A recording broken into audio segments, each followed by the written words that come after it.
Біз Сити-центр сауда ойын-сауық орталығы және автобус аялдамасының жанында сауалнама өткіздік. Қала тұрғындары ұзақ шыбын-шіркейдің көптігіне наразылық танытып, улау жұмыстарының дұрыс жүргізілгеніне күмән келтірді. Шіркейлердің көп болғаны соншалық көше бойында біздің түсірілім тобымыздың да жұмысына кедергі келтірді. Давай по новой, Миша, все хуйня.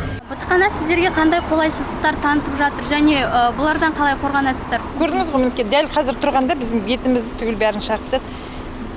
Тек қана жаңағыдай креммен отырмыз. Ето оның да бір уақыт өткеннен кейін шаға беріп тұр ғой.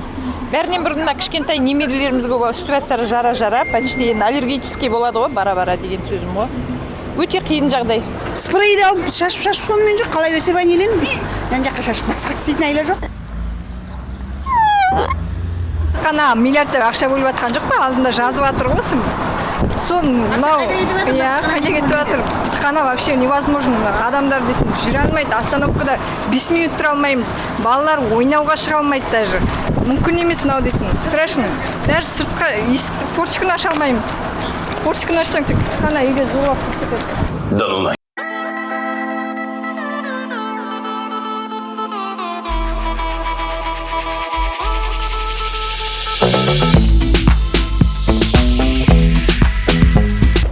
Отец, ну ты видел?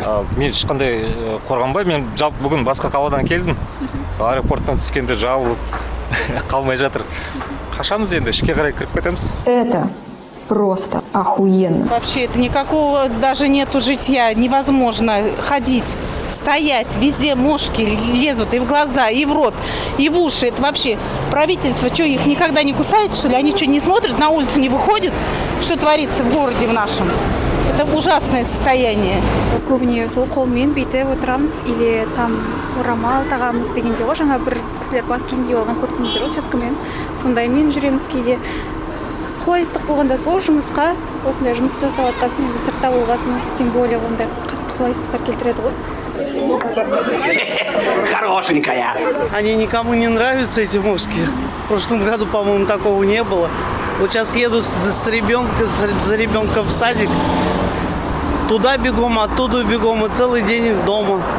Ужасное, конечно, положение. Вот это вот махание руками. Но говорят, что-то делают, где-то брызгают, обрабатывают. Поэтому будем надеяться, что их будет меньше. А так, ничего приятного от этого нет. Ух, красота-то какая.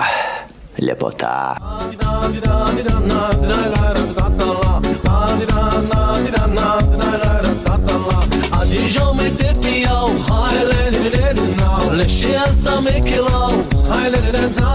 Демалуға мүмкіндік бермейді. Сосын осы ағаштардың мынандай бір, сосын мына оранып алып жүр күннің ыстысында. Солай етіп жүр. Демалпайды. Сосын шаққанда жаман шағады. Невозможно стоять, даже ходить просто. Идешь, и у тебя все время рука вот так двигается. Неприятно, надо делать что-то. Пам-пам-пам-пам, Сережа молодец. Өзіңіз көргендей міне қазір жүріс деген осы. Адамдарды жалко просто. Травить ету керек қой, улау керек. Қолайсыздық танытып жатыр ол конкретно. Су көтерілгеннен олар көбейіп жатыр. Білмеймін енді. Халыққа өзіме лично енді преграда бұтқана. Жүргенде енді көріп тұрса тұра алмайсың. Ванилин жағасын, не жағасын, бәрін жағасын көмектеспейді еш нәрсе. Бесполезно. Тезірек уласа жақсы ғой қазір. Бұтқана ештеңіз, ертең маса көтеріледі мысалы.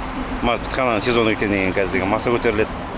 Маса вообще ол деген адамға деген вообще бұтқанадан да хуже ғой былай қарағанда. Ой, саламатсыз, бұтқана деген совсем прям невозможно. Көзімізді ашып жұмуға келтірмейді. Мойнымызды барлығын талап жатыр.